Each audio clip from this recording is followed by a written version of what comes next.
Here we solve few problem on functions. So this is problem number 1 and this is problem number 2. Now if you observe problem number 1, int I equal to 0. So I is declared above all the functions. So it's a global variable, and so explicitly we initialized it with 0. If you don't do this also, all global variables by default initialize to 0. Now void val.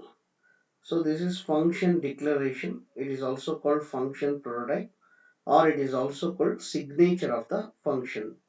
So this we can declare even within the main also, and you can do above the main also. Now here first printf statement mains I. Okay, so we are printing, since you have not declared any variable in the main function, so it will take global I only. It takes the global I only, so that is 0 will be printed as the output. 0 will be printed. Next, I plus plus, so it is independent. 0 will become 1. So val, we are calling the function val. So control will go in search of the function val. So now here, so I equal to 100. Since we have not defined I here, so in the val function, again it's a global variable. So we are accessing global variable. So this 1 will become 100. This 1 will become 100. And we are printing here, so 100 will be printed, the value of I, and I plus plus, so 100 will become 101. 100 will become 101. So here don't apply the concept of post increment because it is independent. So I discussed this in rule number 1. When I discussed increment operator, rule number 1, post increment and pre-increment operators behave in the same manner if they are used independently. Here it is independent. So 101. Now control will go back here to the main function. Again here mains I. So we are printing this. So what is the value of I? Now 101. 101 will be printed. Again we are calling the function val. So again control will come here for the second time. So when it comes for the second time, again I will be again assigned the value 100. So when you print for this second time, you get the value 100 and I plus plus, so this 100 will become 101. So we get the output 0, 100, 101, 100. Now let us trace the second program. So here, so see to it that C survives will be printed for the first time. Will be printed for the first time. Then we are calling main function again. So control will go back to main function. Again we will print. So see to it that C survives for the second time. Again we are calling the main function. So main function will be called, okay, again. So this will keep on, okay, so calling the main function. So we will get infinite number of times the message see to it that C survives. So see to it that C survives will be printed infinite number of times. Infinite number of times. Here in this program we will solve, this is problem number 3. And here we don't have two programs, it's a continuation, okay? So this is f function and g function definition, continuation. Now, so let me trace this program. So this is the name of the function is f, here the name of the function is g. Now here these are local variables x, y, s. Memory will be allocated to x, memory will be allocated to y, and memory will be allocated to s, and the value of s is 2.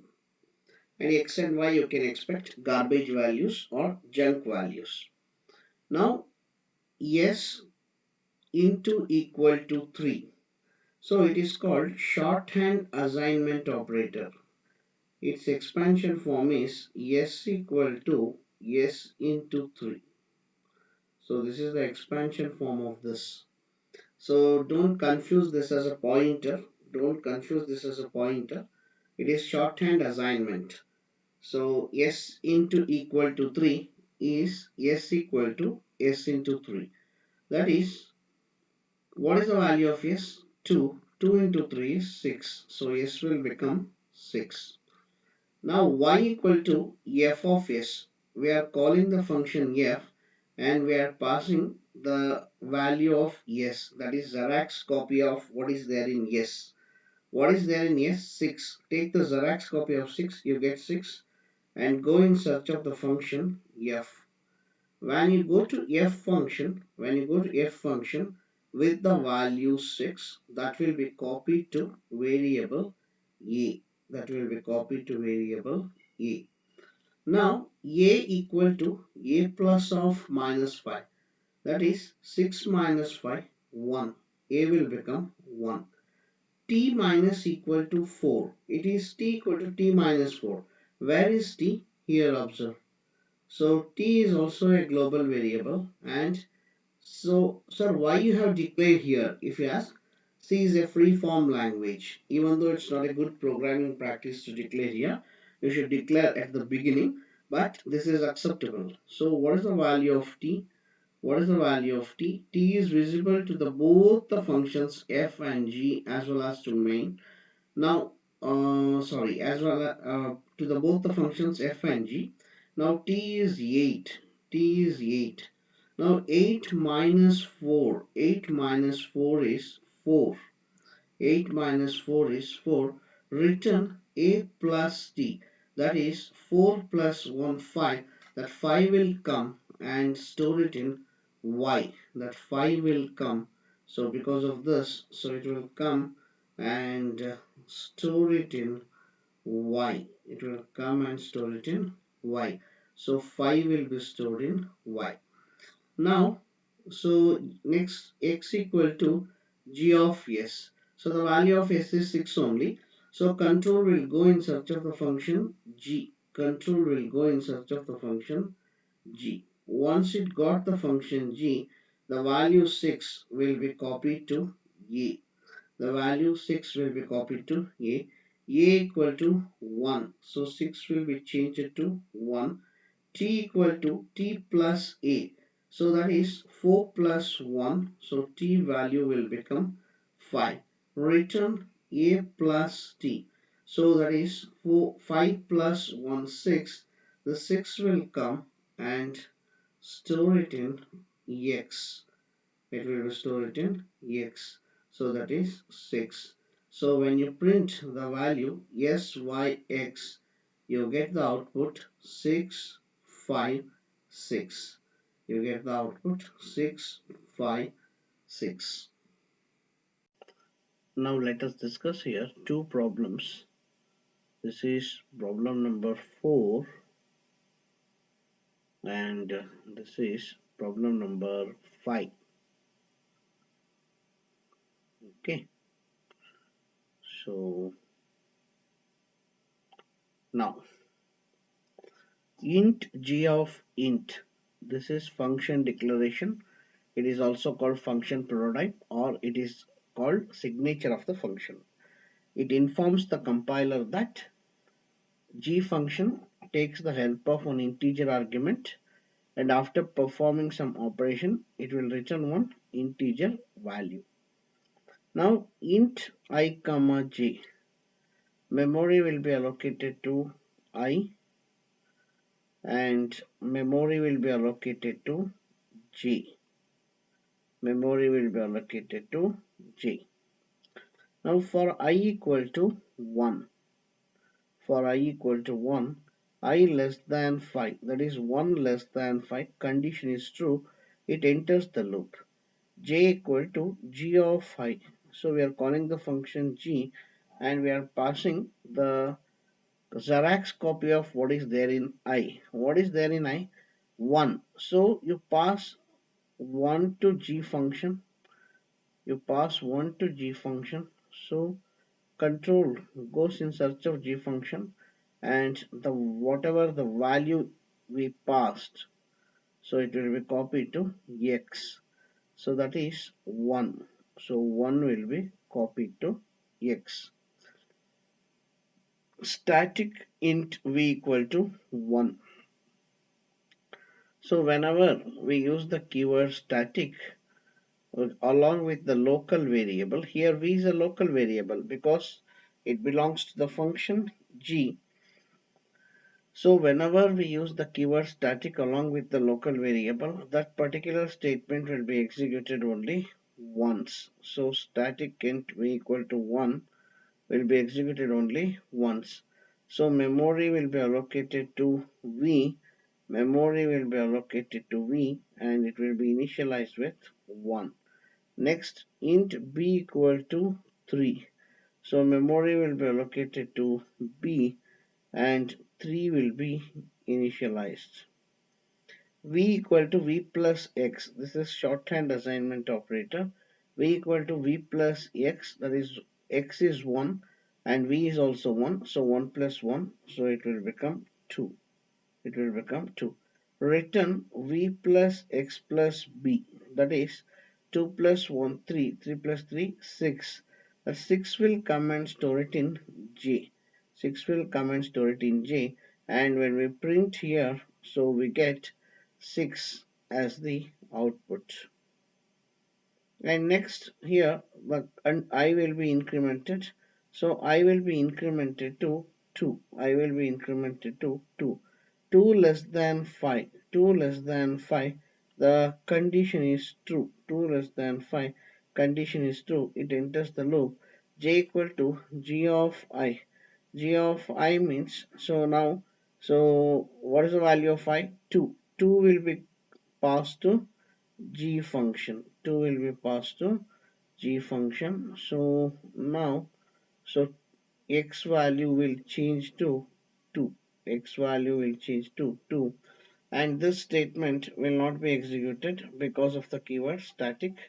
So int b equal to 3. So again 3 will be okay. So initialize b will be initialized with 3. V equal to V plus X. V equal to V plus X. So that is 2 plus 2, 4. So V will become 4 and return V plus X plus B. That is 4 plus 2, 6. 6 plus 3, 9. 9 will be stored in J. 9 will be stored in J and 9 will be printed onto the screen. Next, I will be incremented. So I will be incremented. So I will be incremented to 3. Now 3 less than 5. 3 less than 5 condition is true. It enters the loop. J equal to G of 5. G of 5 means G of 3. So control will go in search of the function G and 3 will be copied to X. 3 will be copied to X. Now this statement will not be executed and int b equal to 3 will be executed and 3 will go to b. V equal to V plus X. So that is 4 plus 3, 7. So V will become 7 and return V plus X plus B. That is 7 plus 3, 10. 10 plus 3, 13. 13 will be stored in J. 13 will be stored in J and J will be printed, that is 13 will be printed. Next again I will be incremented, so I will be incremented, so I will become 4. So 4 less than 5 condition is true, it enters the loop G of I, so G of 4, so control will go in search of the function G and 4 will be copied to X and this statement will not be executed and 3 will be okay. So b will be initialized with 3. V equal to V plus X, with 7 plus 4, 11. V will become 11 and return V plus X plus B, that is 11 plus 4 15, 15 plus 3 18, 18 will be copied to J. I'm sorry, 18 will be copied to J.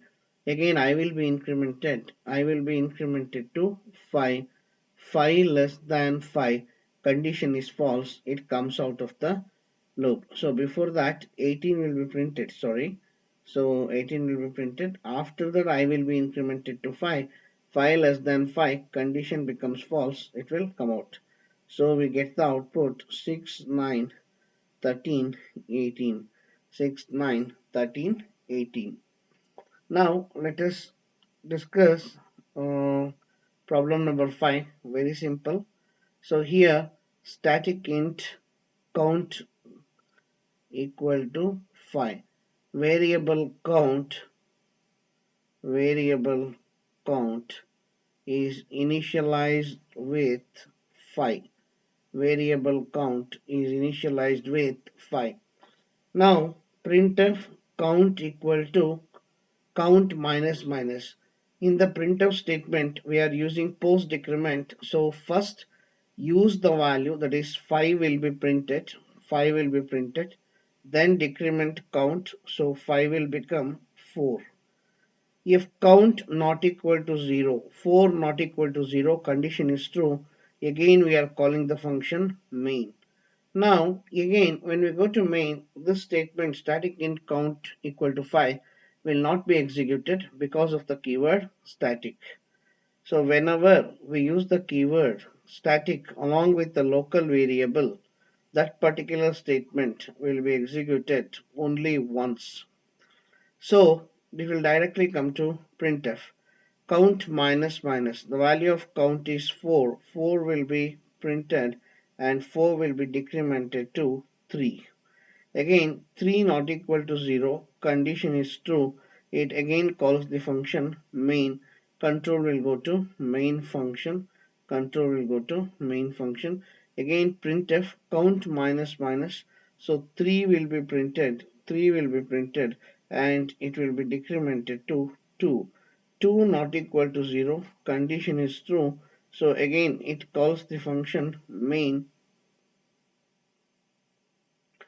Again printf count minus minus, that is 2 will be printed and 2 will be decremented to 1. 2 will be decremented to 1 and 1 not equal to 0, condition is true. Again we call the function main. So control will come here. Count minus minus, 1 will be printed and 1 will be decremented to 0. 0 not equal to 0. Condition actually here fails. 0 is equal to 0. So it will not call main actually. It will come out. So the output of the program is 5, 4, 3, 2, 1. The output of the program is 5, 4, 3, 2, 1. Here we discuss problem number 6. So this is problem number 6. Slightly indentation is missing here. This brace should end here. The flower brace should come here. Now add function declaration is missing. So we can write the function declaration. So void function name is func and it will not accept any argument. So we can write void and no hard and fast rule, we should write here void. We can give even empty parenthesis.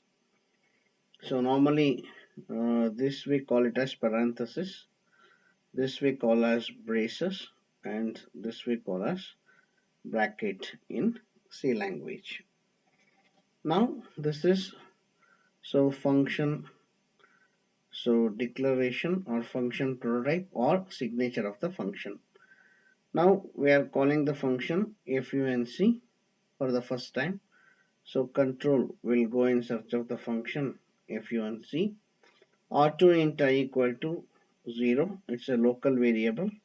So I initialized with 0. Register int j equal to 0. Again local variable. and j is initialized with 0. Static int k equal to 0. So again local variable, so k equal to 0. Only difference between these two declarations and this declaration is because of the keyword static, this will be executed only once, irrespective of how many times the control will enter the function func. So next, I plus plus, if you observe here, all are independent. So I plus plus, j plus plus, k plus plus.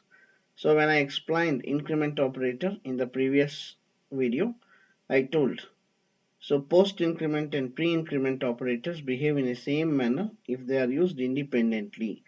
So 0 will become 1, 0 will become 1, and here 0 will become 1.